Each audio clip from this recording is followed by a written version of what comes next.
అచ్చమ్మగారు స్వామివారి పాదాలను అభిషేకించుట.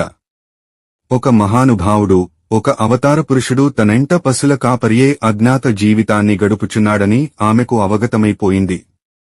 ఎవరా మహానుభావుడు? వారి రాకకు కారణం ఏమిటి? వారు తన ఇంట్లోనే ఎందుకు బస చేశారు? ఈ గుహలో వారు వ్రాస్తున్న గ్రంథమేమిటి? వారి ఆంతర్యం ఏమిటి? క్రమక్రమంగా సాయంకాలమైంది. స్వామివారు తాను వ్రాస్తున్న కాలజ్ఞానమును ఆ గుహలోనే యథాప్రకారం దాచిపెట్టి బయటికి వచ్చి ఆవులను తోలుకుని అచ్చమ్మ గారింటికి చేరుకున్నారు. ఆలమందలను కొట్టంలో కట్టివేసి స్వామివారు ఆ ఇంట్లో తానుండే చోటుకు చేరుకున్నారు.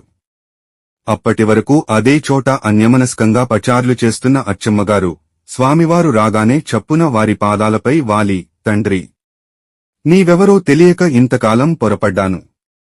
నీవు నిజంగా ఆ వైకుంఠవాసుడివేనని నాకిప్పుడర్థమైంది.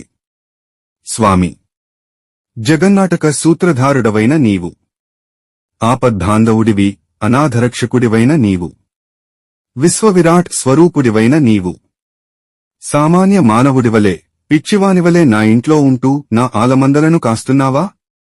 పరమాత్మా, నిన్ను పశుల కాపరిగా పెట్టుకోవడానికి నేను పుణ్యం చేశానా? లేక పాపం చేశానా?